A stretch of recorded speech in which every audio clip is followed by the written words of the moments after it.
अडानी जी का दुनिया में डंका बज रहा है। और किस तरह से डंका बज रहा है पहले उसकी बात कर लेते हैं, फिर जो कुछ आज शगुफे छोड़े गए हैं उस पर प्रकाश डाला जाएगा।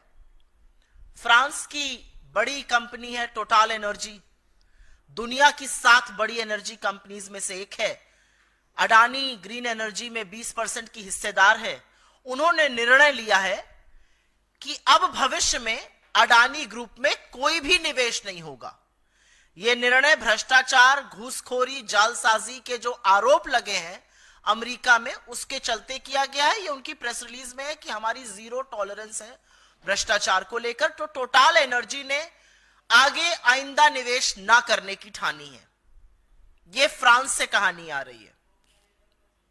एक अमेरिकी एजेंसी है जो अब रिव्यू कर रही है कि श्रीलंका का जो बंदरगाह, जो पोर्ट अडानी को मिला था, उसके लिए फाइनेंस रिलीज किया जाए या ना किया जाए।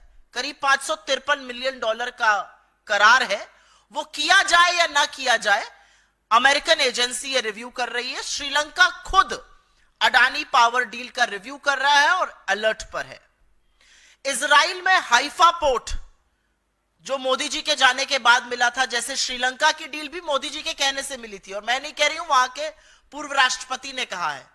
इजराइल मोदी जी जब गए थे, वहां से लौटे तो हाइफा का जो एयरपोर्ट, हाइफा के पोर्ट का करार मिला था, वहां पर श्रमिक जबरदस्त विरोध में उतरे हुए हैं अडानी के खिलाफ।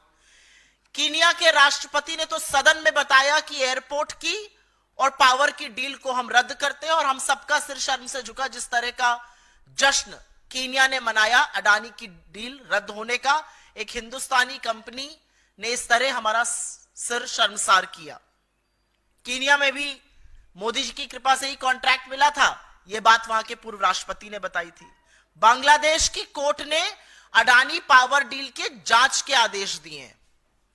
ऑस्ट्रेलिया में पहले ही अडानी के खिलाफ जबरदस्त घोर विरोध और प्रदर्शन चल रहा है। स्विट्जरलैंड ने अडानी से रिलेटेड, उनसे संलग्न करीब 2617 करोड़ रुपए फ्रीज कर दिए हैं जालसाजी और हेराफेरी के आरोपों के बीच में। अमेरिका में तो डंका ऐसा बज रहा है कि वारंट इशू हुए हैं। तो हर ओर अडानी घिर रहे हैं, सिवाय हिंदुस्तान के। हिंदुस्तान में वो सेफ रहेंगे क्योंकि यहां पर नरेंद्र मोदी जी के रहते हुए उनका कोई बाल से बाका नहीं कर सकता है। यहां असलियत यह है कि एजेंसियां मूक दर्शक बनी रहेंगी, वरना इतने संगीन, इतने गंभीर आरोप लगने के बाद आज तक, अभी तक उनकी गिरफ्तारी हो जानी चाहिए थी।